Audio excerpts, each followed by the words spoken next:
In this video, we're going to introduce the concept of rational or fractional exponents. As a starting point, we'll begin with some radicals that we already know. We'll first evaluate the radical expressions in the left column by hand. Once we've done that, we'll evaluate the expressions on the right-hand side using a scientific calculator. In part A, we have the square root of 121. The square root of 121 is 11, because 11 times 11 is 21. In part C, the third root of negative 27 is negative 3, because if we were to multiply negative 3 by itself 3 times, we would end up with negative 27. In part E, the fourth root of 81 is positive 3, because 3 multiplied by itself 4 times is 81. And in part G, the fifth root of 32 is 2, for a very similar reason, because 2 to the fifth power is 32. Now in the right-hand column, you'll notice that the base of each exponential expression is the same thing as what was under the radical in the left-hand column.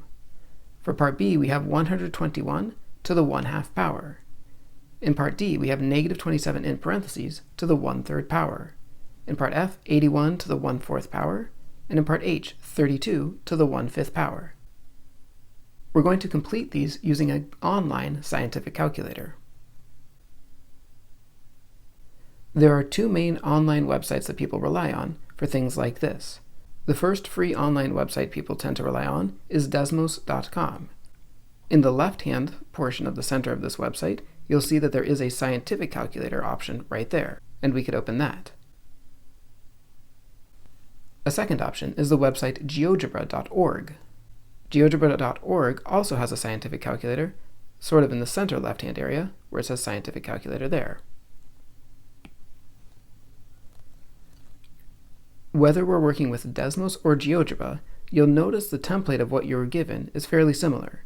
The left-hand portion here contains some operations that you might work with, while the right-hand portion contains the numbers you'll be working with some basic operations, adding, subtracting, multiplying, and dividing.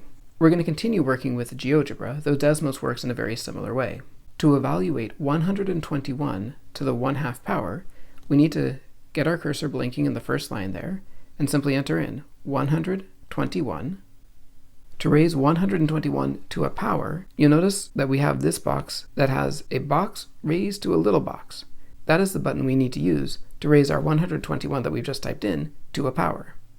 So we type 121, then we hit that button, and then we can type our exponent, in this case 1/2, which we'll type as 1 divided by 2.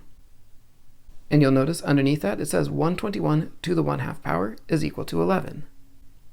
If we go to a new line, we need to figure out what is negative 27 in parentheses to the 1/3 power. We'll begin by using parentheses, type a negative 27, close the parentheses, and then use that exponent button again, and raise it to the 1/3 power, so 1 divided by 3. You'll notice our answer here is negative 3. Going to a new line, we can do 81 to the 1/4 power, so we'll type 81, use the power button, and raise it to the 1/4 power, 1 divided by 4, and our answer is 3. And finally, we need to do 32 to the 1/5 power, so we type in 32, raise it to the 1/5 power, so 1 divided by 5, and the answer there is 2. You should hopefully notice that all four answers here, 11, negative 3, positive 3, and 2, perfectly match the answers we had in the right-hand column from the lecture notes packet that we were working in. So let's return there now and copy these answers down. 11, negative 3, positive 3, and 2. So 121 to the 1/2 is 11. Negative 27 in parentheses to the 1/3 is negative 3. 81 to the 1/4 was 3. And 32 to the 1/5 was 2. What this example is meant to demonstrate is that both roots and exponents can give us the same answer. That a square root can be interpreted as an exponent of 1/2.